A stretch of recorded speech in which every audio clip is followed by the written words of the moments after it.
This ministry also works very closely with the manufacturing sector, which, despite the challenges brought on by the global events, has continued to be a very important pillar in our economy. Government continues to provide that necessary framework in which this sector can develop and can expand. The Ministry of Agriculture, Marine Resources, and Constituency Empowerment has established a policy and planning unit to lead in agricultural planning and reform that would improve our nation's food security. The ministry's policy focus is to engage in activities which will lead to sustainable food production post-sugar. The ministry continues to provide increased access to agricultural lands, to the vesting of large tracts of land in the ministry, which are then to be leased or rented to farmers. Joint venture with private enterprise is an area that needs to be further explored as we move forward with the transformation of the agricultural sector. There has been quite a bit said about crime, violence, and so, of course, national security is critically important. As we work toward the development of our nation, the maintenance of law and order remains a top priority. The deviant behavior of our citizens of whatever age groups is of paramount importance and concern to us. And therefore, we are not only looking at the symptoms, but we also endeavor to unearth the root cause from an early age so that we may prevent rather than just try to cure. To this end, the government has been seeking expert assistance in the area of gang analysis from regional and international organizations. The government also continues to upgrade physical facilities occupied by the law enforcement bodies to provide the necessary training and development for officers and improve strategic planning and management of the resources that are available to us. With respect to information and technology, the ICT Development Unit is fully engaged in the process of strengthening our infrastructure to facilitate more ICT leveraging, of which one of the major components is the implementation of a government-wide area network. And so over the last 3 years, a number of e-government services have been rolled out through the establishment of a government portal and hospital information system. These have been achieved with the assistance of the Republic of China, Taiwan. I want to emphasize that last year at the national consultation, we outlined to you the way in which the government was prioritizing activities related to our young people. The Department of Youth continues to mobilize youths for positive action through volunteerism and community service. The after-school program I mentioned before of the department is in its pilot stage and targets students from ages 12 to 16 to meet over a 12-week period to be empowered with survival skills.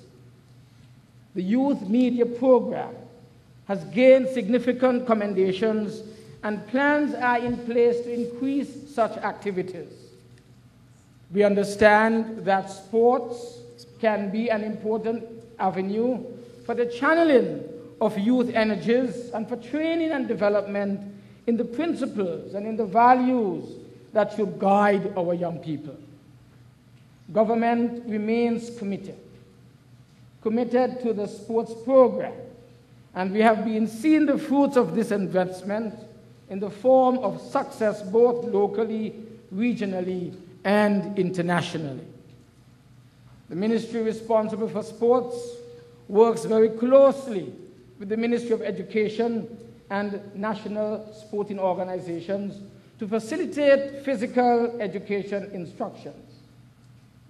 The intention, of course, is also to have coaches work much more closely with potential athletes, not only during school time, but after school and also on weekends.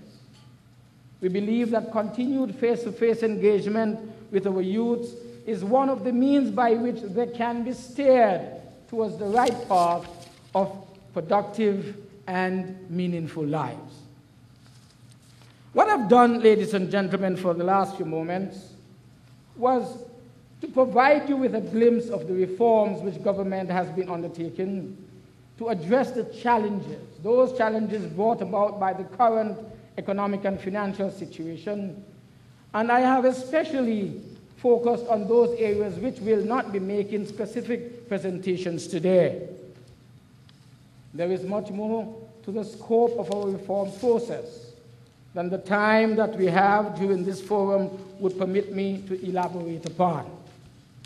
As the program indicates, you will be provided with detailed information with respect to the fiscal situation, with respect to the debt strategy, the tax reform, and the reform in the area of the non-bank financial sector regulatory framework, as well as the social safety net reforms.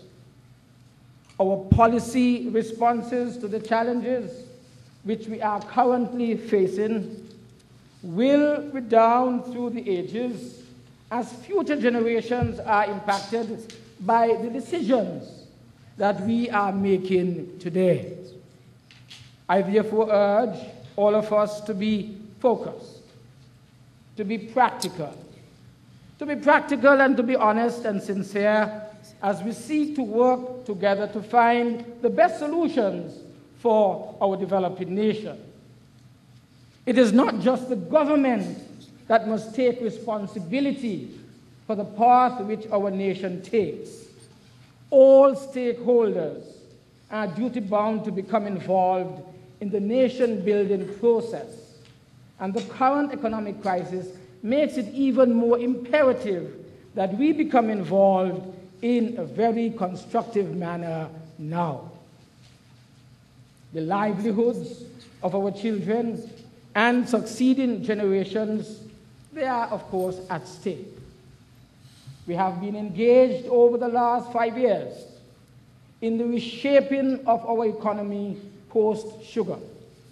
We closed the sugar industry, unbelievably, only 5 years ago, back in 2005.